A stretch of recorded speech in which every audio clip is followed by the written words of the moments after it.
Sisimulan ko nang i-reveal ditong ipaparapol ko na motor. Gusto ko kasi ay bago ko ibigay sa inyo ay presentable at kondisyon na tong motor. Kaya papalitan natin ng bago kung ano yung mga dapat palitan.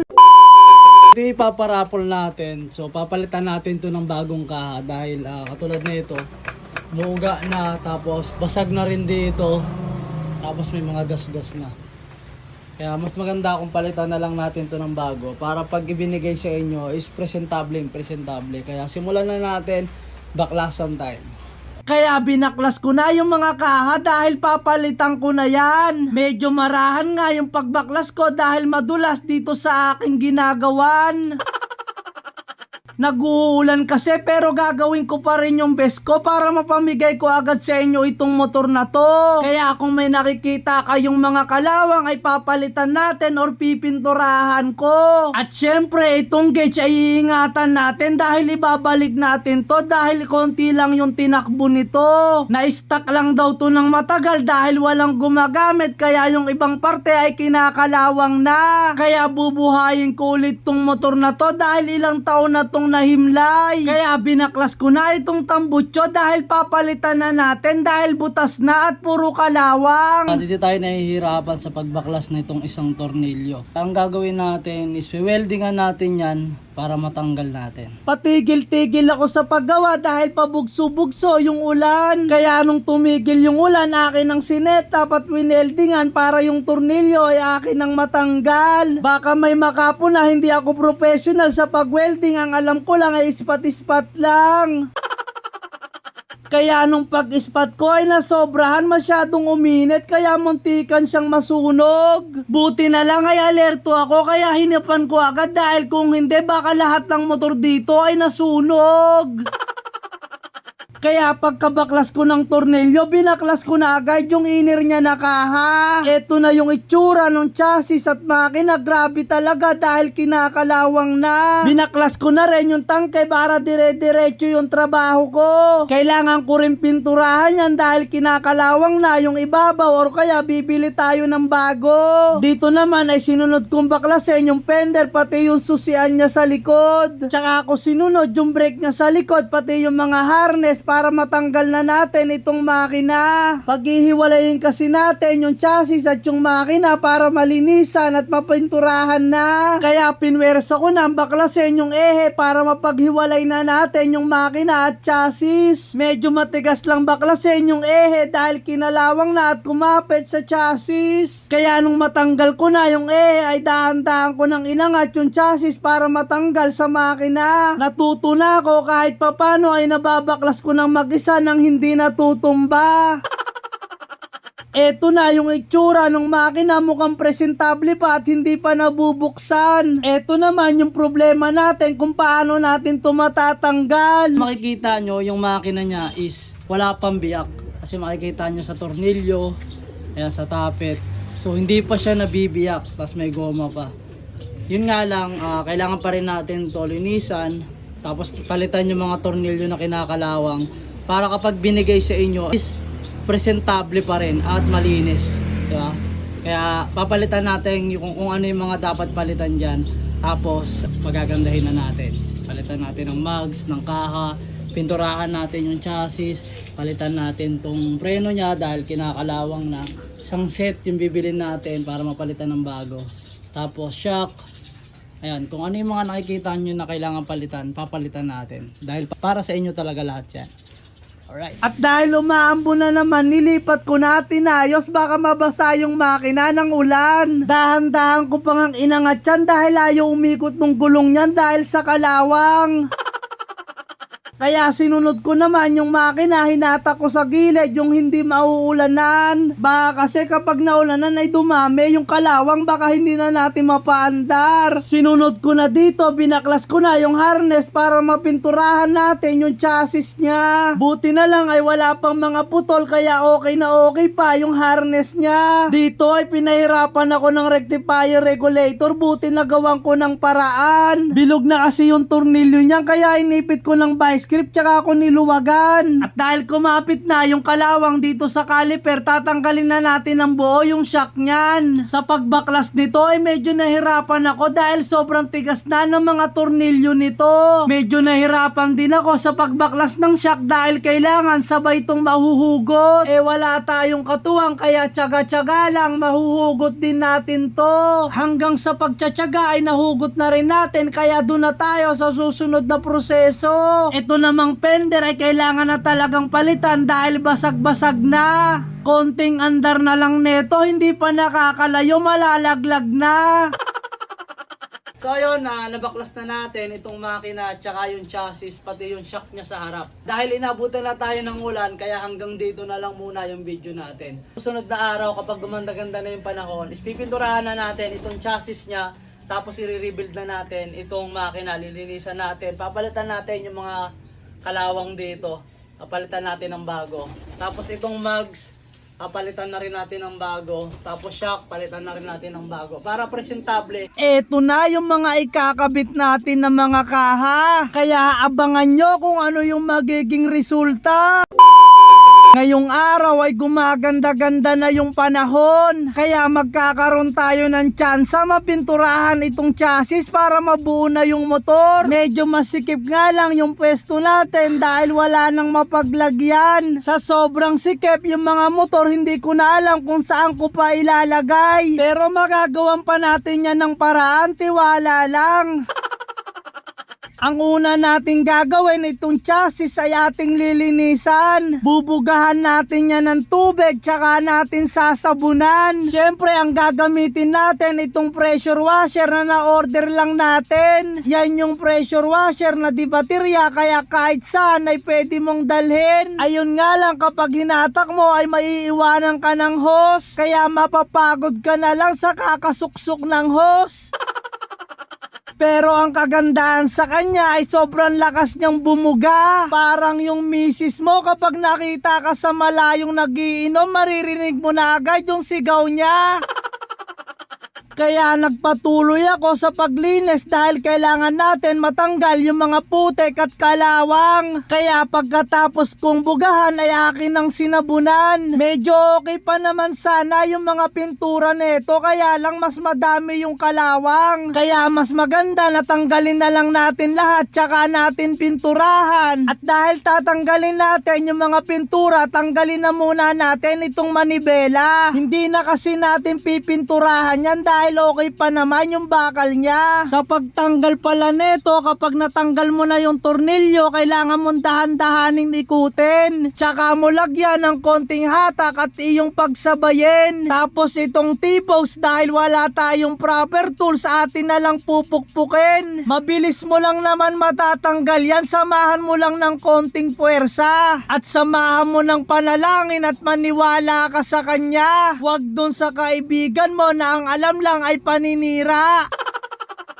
Ito pala yung gagamitin natin na pangtanggal ng pintura. Kapag gagamit ka ng ganito, medyo ingatan mo lang dahil kapag natalsikan ka ay medyo makatilang. Kaya sa pagpahit ay dahan-dahan lang. Kaya kapag napahiran mo na yung ibang parte, tsaka mo bugahan. Ganyan yung ginagawa ko para mas mabilis siyang matanggal. Pagkatapos ko matanggal yung pintura ng chassis, tsaka ako sinunod itong tangke. Kaya pagkatapos ko matanggal yung pintura, tsaka ako na niliha yung tangke. Tsaka ako binugahan ng primer para dire-diretso yung trabaho. Pilox na lang yung ginamit ko para mabilis kong maparapol sa inyo. Huwag kayong mag-alala dahil matibay din naman yan dahil 2 patong yan at may top coat pa. Tsaka ako na niliha itong chassis para mapinturahan ko agad. Paiba-iba kasi yung klima ngayon maaraw kaya kailangan na natin bilisan. Sa pagpipintura ko, hindi ko napansin na hindi pala nakaplay yung video. Kaya kung mapapansin nyo, may primer na agad. Makalipas ang ilang minuto, binugahan ko na agad siya ng itim. Buti na lang ay natapos ko bago umabot ang dilim. Eto na pala yung mga natapos kong pinturahan gamit yung Pilox na yan. So ayun, dahil inabot na tayo ng hapon, bukas na natin ipagpapatuloy ito. Pero natapos naman natin pinturahan itong chassis, tangke, tsaka yung T-post.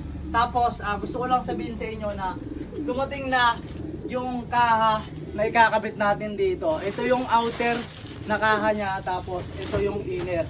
So ipapakita ko sa inyo kung ano yung itsura niya. Ganitong kulay pala yung ikakabit natin para hindi na tayo mag-change color. Kaya abangan nyo yung mga video natin dahil baka kayo na ang manalo dito sa motor. Ito na yung mga kaha na ikakabit natin para sa ipaparapol natin. Dahil inabot na tayo ng hapon, ipagpapatuloy na lang natin to bukas. Tapos ito na yung gagawin natin, ikakabitan na natin to ng harness, yung chassis niya, tapos ayusin na natin yung makina, tapos palitan natin ng mags, at tapos ikabit na natin kung ano yung mga dapat ikabit. Alright. Napatindig ko na itong motor kaya ilang araw na lang ay mabubuo na natin itong ipaparapol ko sa inyo. Napalitan ko na rin ng mga bagong pyesa kaya presentable na kapag napunta na sa inyo.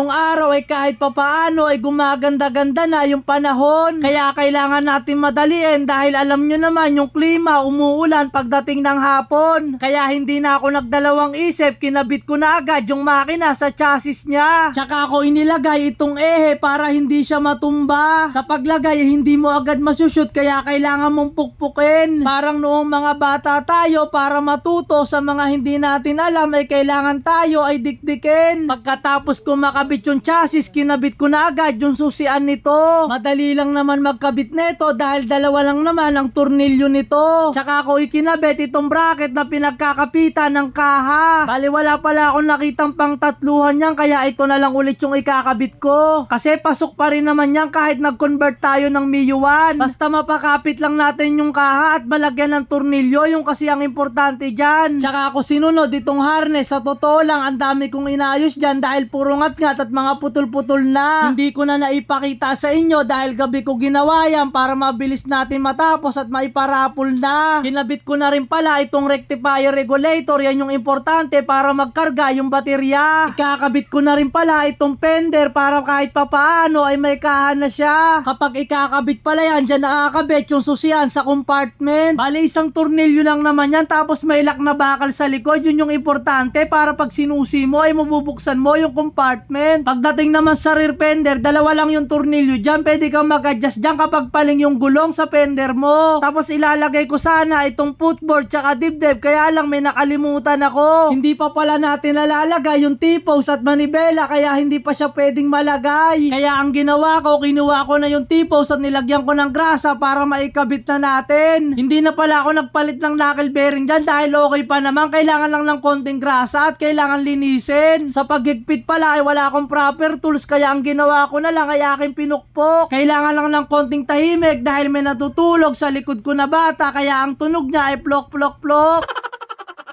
Pagkatapos yung higpitan, kinuha ko na yung manibela at kinabit ko na ito. Hindi ko na pala pininturahan yan dahil okay pa naman at wala pang kalawang at yan yung kasi yung original niyan. Sa paghigpit pala niyan, kailangan mo ng 2.14 at kailangan mong itapat sa T-post niyan para sentro at hindi tabingi lalo na kapag diretso yung takbo mo. Doon mo kasi mapapansin yan. Tsaka ako na kinuha itong dibdib at footboard dahil makakabit ko na para kahit papaano ay nakikita nyo na umuusad at malapit na sa resulta. Kinabit ko na rin pala yung taillight niyan, bali hindi na ako bumili ng bago dahil okay pa naman. Sa parte naman nito, kinabit ko na yung cable ng preno tsaka anong karburador para kapag nakakabit na yung mga kaha at testingin natin ay mabilis natin mapapaandar yung motor. Bago matakpan itong makina ng mga kaha, ilagay muna natin tong airbox para hindi tayo mahirapan sa paglagay. At ilagay na rin natin itong fuel cock dito sa tangke. Dito ay may napansin ako na sira tong floater kaya inayos ko muna bago ko kinabit. Tsaka ako na ipinatong dito sa chassis itong tangke. Nilagyan ko muna ng 2 tornilyo pansamantala para hindi siya malaglag. Tatanggalin rin kasi natin yan kapag dumating na yung order natin na shock. Bago ko makalimutan, ilagay na rin pala natin yung tornilyo dito sa airbox. 3 tornilyo lang naman yan magkabilang side. Tapos pinalitan ko na rin ng bagong hose mula manifold patungo sa gas tank. At oo nga pala, pansamantala pala, maglalagay muna tayo ng lumang shock dito sa motor. Hindi pa kasi dumarating yung order natin para dito talaga sa motor. Kaya pagkatapos isinalpak na natin itong mags, ito lang talaga yung purpose. Kaya ikinabit ko yung shock para makita nyo na tumindig na yung motor. Makalipas ang ilang minuto ng aking pagpapahinga, kinabit ko na agad itong brake master. At pagkatapos kinabit ko na rin yung magkabilang brake lever. At dahil nakompleto na natin yung sa manibela, pwede na natin ilagay yung kahan nito. Bagong kahan na rin pala yung ilalagay ko. Kukunin lang natin yung lumang gauge. Kasi ito yung patunay na ilang milyahe lang yung tinakbo. Kaya ibabalik natin yan sa motor, hindi natin papalitan. Ayoko sanang bitawan itong motor na to, kaya lang mas importante kasi kayo. Iba kasi yung tiwala at suporta na binibigay nyo. Kaya sa lahat ng mga nag-register at nag-download ay may chance na kayong manalo dito sa motor na to. Kaya pagkatapos kong isalpak yung mga switch na bago ay nilagay ko na dito sa manibela. Dahil iba yung nabili nating switch, kailangan natin mag-rewiring dahil hindi pala siya plug and play. Kaya inayos ko na muna at kinuha ko sa mga lumang switch para hindi magalaw yung harness. Para kung sakaling bumili yung mananalo neto ng bagong switch ay mailalagay niya na ng plug and play. So ngayon,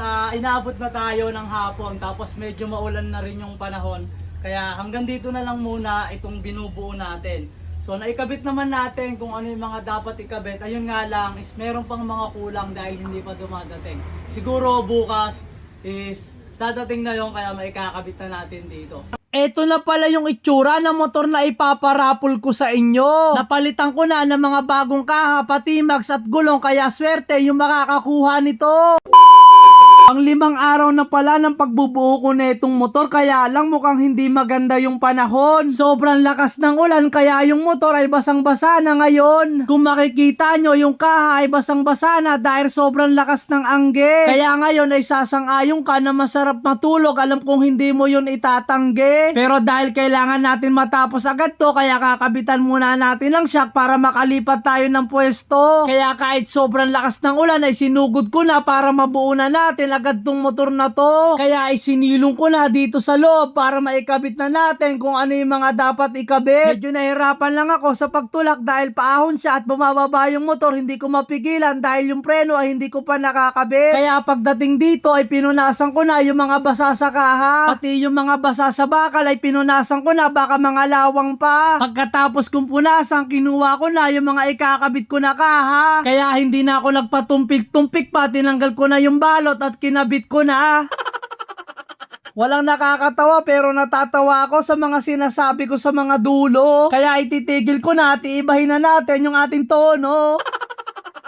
Ito pala yung una nating ikakabit, fender o kaya tapalodo sa harap. Sa pagkabit niyan may 3 tornilyo, isa sa likod at 2 sa harap. Tapos pinix ko na itong footboard, nilagyan ko ng 6 na tornilyo. Pagkatapos ay kinuha ko na itong headlight cover, pati yung headlight, kaya bubuksan ko na. Ito pala yung nabili kong headlight, bluish pala yan, kaya isasalpak ko na. Kaya pagkasalpak ko, kinabit ko na yung mga wiring dito sa headlight at kinabit ko na sa manibela. Pagkatapos ay lalagyan pala natin ng 4 na tornilyo na yayamaning bolts. Pagkatapos ay kinuha ko na yung araro at kinabit ko na para kahit papaano ay unti-unti na nakukumpleto itong mga inner na kaha. Kaya kinuha ko na rin at inassemble itong mga signal light pati yung kaha sa harap. Sa totoo lang, mapasa hanggang ngayon ay naghahanap pa rin ako ng original na Mio 1 dahil isa rin yun sa aking mga pinapangarap. Kaya kung meron kayo na itatago at nagsasawa na kayo, pwede nyo nang ibenta sa akin. Basta kahit na anong motor na nakatambak ay pwede nyo nang i-PM sa akin. Mapag-uusapan naman natin kung magkano yung presyo nyo na ini-spec. Mapag-uusapan naman natin yan, pero kapag nagbanggit ako ng presyo at hindi nyo nagustuhan, huwag nyo naman akong murahin dahil sa akin ay wala yung effect. Dahil kapag kinondisyon yung motor ay alam ko kung magkano yung magagastos, kaya mo nga binibenta dahil hindi mo na mapapagawa. Kaya sa ngayon na hindi na ako nagbabanggit ng presyo, kayo nang bahalang mag-offer dahil kapag tinanggihan ko ay overpriced na. Kaya pagkatapos kong ikabit yung mga kahasarap, ito na yung naging magiging itsura niya. Ito pala yung sinunod kong kinabit, U-box o compartment, bali may 4 yan na tornilyo. Syempre kailangan na rin natin ikabit yung mga wiring niya pati dito sa starter at battery. Tsaka ako isinalpak yung magkabilang kaha sa likod para kahit papaano ay nakikita nyo na nakukumpleto na siya. At meron palang maliit na kaha dito sa likod, yan yung importante para matakpan yung taillight. At pagkatapos mag-change oil na rin tayo para pag dumating na yung baterya ay mapapa-start na natin to. May mga kulang pa kasi na hindi pa dumadating kaya natatagalan tayo, lalo na yung mga ipaparapol ko na mga pyesa sa inyo. Kaya panoorin mo lang yung video dahil baka isa ka sa mananalo ngayong araw na to. Pagkatapos ko mag-change oil, pinalitan ko na rin ng gear oil para isang palitan na lang. Para kapag nakuha na to ng mananalo ay wala na siyang poproblemahin kundi gas na lang. Kaya ngayong araw ito lang muna yung mga natapos natin at mga nakabit. Mukhang presentable na siyang tingnan, ayun nga lang meron pang mga kulang kaya hindi pa natin na ikakabit. Kaya abang-abang lang dahil pag natapos na natin to ay ipaparehistro na natin para maipamigay na sa inyo. Kaya congrats na agad sa mananalo dahil konting pagtitiis na lang ay mapapasayo na to. Kaya ay pinasok ko na ulit sa loob ng garahe dahil baka magasgasan pa sa labas. Hindi kasi natin mababantayan, hindi katulad dito sa loob ay wala namang pumapasok kaya safe na safe yan dyan. Kaya pansamantala kinabit ko muna yung mga kaha para makita nyo yung magiging itsura niya. Wala pa kasi yung mga shock, yung upuan, kaya hindi pa ganun kapogi itong motor na ipaparapol ko sa inyo. Hindi pa kasi dumarating ngayon dahil medyo malakas yung ulan, tapos baha na rin yung ibang mga parte na lugar, kaya yung magdi-deliver is hindi makakarating. Paano? Hanggang dito na lang muna yung video natin. Kaya salamat sa panonood. Ingat. Shish. Halos 90% na nga itong binubuo ko na motor na ipaparapol ko. At habang sinusugod natin yung ulan para makahanap ng pyesa ay biglang may sumulpot sa likod ko. Today's ngayong araw ay sobrang lakas na naman ng ulan. Kaya mukhang hindi na naman makakarating yung order natin. Kaya susugod na lang tayo sa ulan para makahanap ng bagong pyesa. Kaya kahit basa ang kalsada at pabugso-bugso ang ulan ay maghahanap tayo ng pyesa kahit madoblehan pa. Kaya hindi na ako nagkatubili. Naghanap na ako sa Facebook at meron ako nakausap na may meet up kami sa Taytay Rizal. Medyo maluwag ang kalsada at walang traffic dahil walang mga pasok ang mag-aaral. At hindi ko akalain habang binabaybay ko ang sumulong highway ay may biglang sumulpot sa likod ko. Isa rin pala siya sa katrabaho natin dati na nagdi-deliver din ng pagkain. Shoutout sa'yo tol, ingat palagi lalo na ngayong araw ay madulas ang daan kaya lagi mong tandaan may pamilya na nag-aantay sa atin. Pagdating ko dito sa Antipolo ay pabugso-bugso na ang ulan kaya nag-iisip na ako kung magkakapoti na ba. Kaya sabi ko sa isip ko kaya pa at laban pa. Lumipas ang ilang minuto sa di kalayuan ay bumubuhos na talaga yung ulan. Kaya hindi na ako nagdalawang isip, gumilid na ako at nagkapote na baka kasi mabasa pa ng ulan. Ang nakakaumay pagsuot ko ng kapote at wala pang 1 kilometro ay wala na namang ulan. Nang makarating na ako dito sa aming meetup place dito sa SM Taytay ay naghubad na ako ng kapote ko. At habang naguhubad ako ng kapote ko, siya namang dating ng ka-meetup ko kaya napangiti na lang ako. Maraming salamat sa iyo tol dahil sa iyo nasalba mo yung araw ko. Dahil ang dami kong pinuntahan na siya pat wala akong nakita, sa iyo lang pala ako makakakuha ng pyesa sa binubuo ko na motor. Kaya mapapauwi na ako, balik na ako sa Antipolo. Pagdating ko dito ay binaklas ko na agad, tinanggal ko na agad yung mags niya. Tsaka ako pinaklas itong kaha niya sa harap para mapalitan natin ng bago yung binili nating pyesa na bagong shock. Madodoble lang tayo dito sa shock dahil baka dumating yung order natin pero ayos lang yon dahil pwede ko naman iparapol sa inyo. At pagkatapos kinabit ko na itong bagong disc dito sa mags niya. Kaya lang ang problema ay biglang bumuhos yung malakas na ulan. Kaya makalipas ang ilang minuto tsaka ako isinalpak dito sa bagong bili natin shock para mapatindig ulit siya. At pagkatapos kinabit ko na itong caliper para magkapreno na. Sa pagkabit ng caliper ay 2 lang yung tornilyo kaya hindi ka mahihirapan. At sumunod naman ay babaklasin na natin itong kaha sa likod dahil babaklasin natin yung lumang shock. Dahil papalitan natin na bago na hindi naman kamahalan na shock. Pero matibay din naman yan. Yan yung ginagamit ko nung nagde-deliver pa ako dati. Kaya kahit pang daily use mo yan panigurado hindi ka magsisisi. At eto na pala yung upuan na pina-repair natin galing sa Vince Motorcycle Shop. May utang pa nga ako doon, hindi ko pa nababayaran dahil hindi pa ako nakakapunta sa Vince Motorcycle Shop.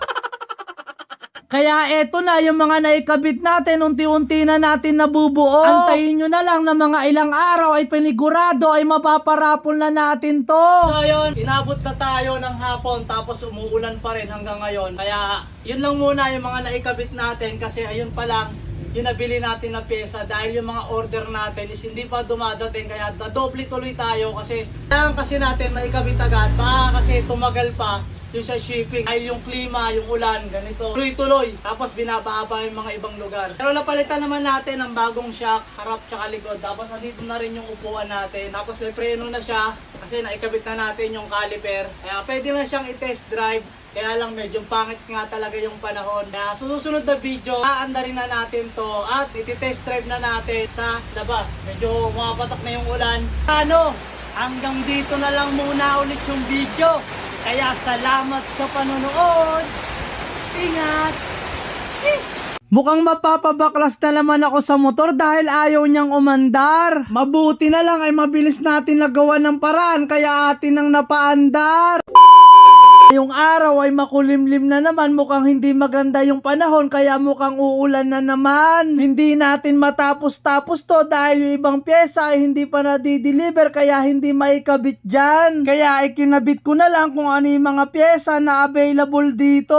Isa na tong pipe bracket na ikakabit natin sa makina na may 2 tornilyo. At pagkatapos ng ilang minuto sa wakas ay may dumating na tayo na parcel na itong ikakabit natin na stay bracket. Hindi kasi umubra yung dating nakakabit dito na pang sporty na stay bracket. Pero kaya ko naman siyang gawa ng paraan, konting tabas lang at panibagong butas. Eh mas maganda na bumili na lang tayo ng bago para hindi na tayo magtatabas. Kaya ikinabit ko na agad itong bracket para hindi ko nakakalasin yung kaha dito sa harap. Ito na lang naman ang kulang kaya hindi ko pa nalalagay yung ibang tornilyo dito sa kaha sa harap. Kaya nung nahigpitan ko na ay sinubukan ko kung mailalagay ko na ba yung 2 tornilyo. Positive, swak na kaya maikakabit na natin itong tornilyo. At pagkatapos, ito namang tambutso ang kinabit natin para pag tinesting natin ay hindi maingay sa labas. Kaya kinabit ko na rin itong heat guard para hindi makapasok kapag meron na siyang angkas. Tsaka ako bumili ng bagong baterya para matesting natin kung gumagana na ba yung mga wiring nito. Isa rin kasi sa importante itong baterya sa motor, lalo na siya yung nagpapagana sa mga ilaw mo. Kaya ang ginawa ko ay sinubukan ko na kung gumagana na ba talaga.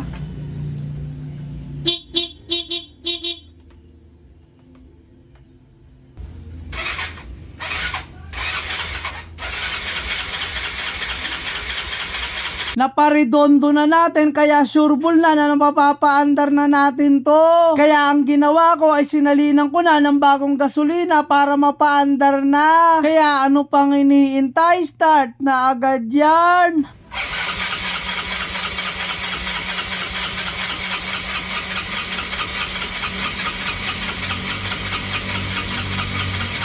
Ayaw mag-start. Patay.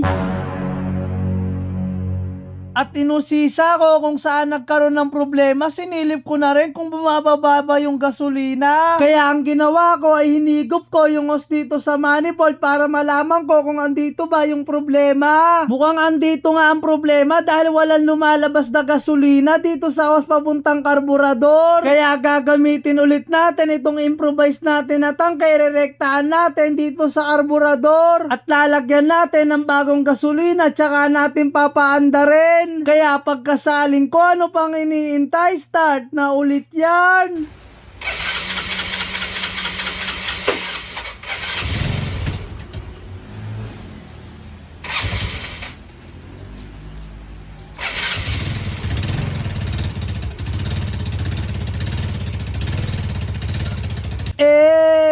Yapo ka angas!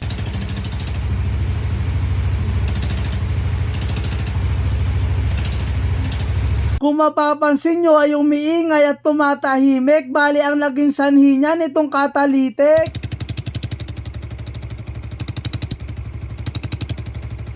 Kaya ang gagawin natin dyan ay babarahan natin para hindi na siya umingay. Kaya babaklasin na rin natin yung mga kaha para maibabatong tangkit para malaman natin kung anong naging problema dyan. Ito yung naging problema dito sa tangke kapag inihigop mo kasi ay hindi lumalabas yung gasolina. Kaya babaklasin natin at bubuksan baka kasi sa loob ay may bara. At ayun na nga ang naging problema kaya nung naikabit ko na itinesting ko kung maglalabas na ba. Positive, nilalabasan na siya.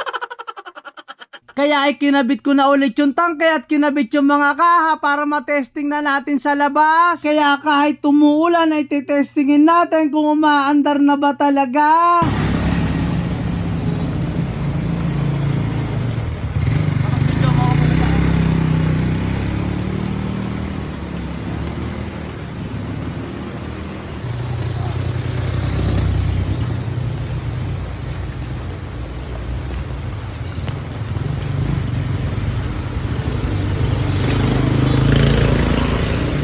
So yun, napaandar na natin itong motor at test drive na rin natin sa labas.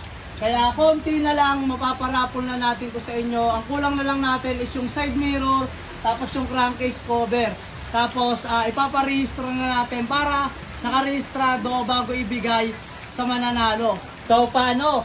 Konting pagtitiis na lang at mapapasa inyo na to. Kaya salamat sa panonood. Ingat! Sheesh! Sa wakas ay natapos na natin itong binubuo ko na motor. Bukod sa napalitan na natin yung mga pyesa ay napakaganda pa nito.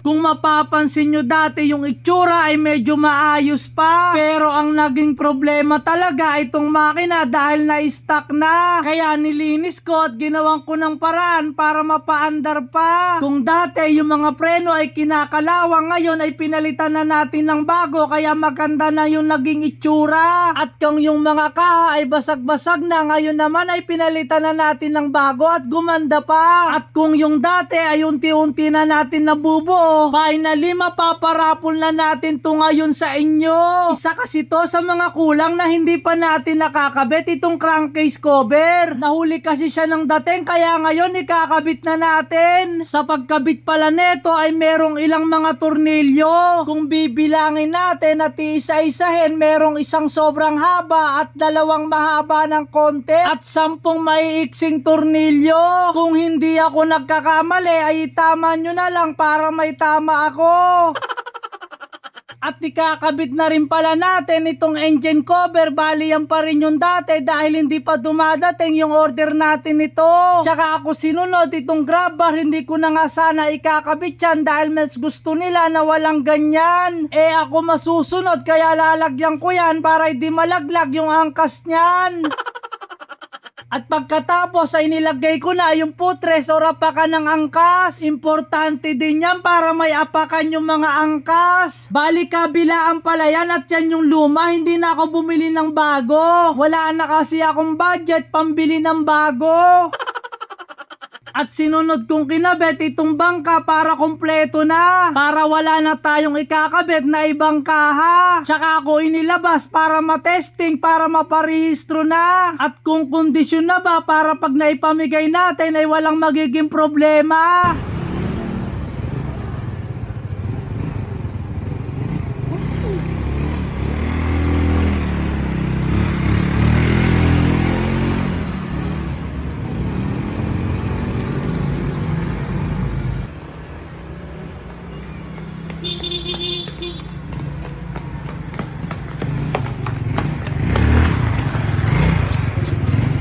Natapos na natin itong Mio Sporty na ipaparapol natin. Bali ang kulang na lang talaga nito is yung side mirror dahil hindi pa dumadating, pero lalagyan natin to dahil syempre bawal pag walang side mirror. So paano?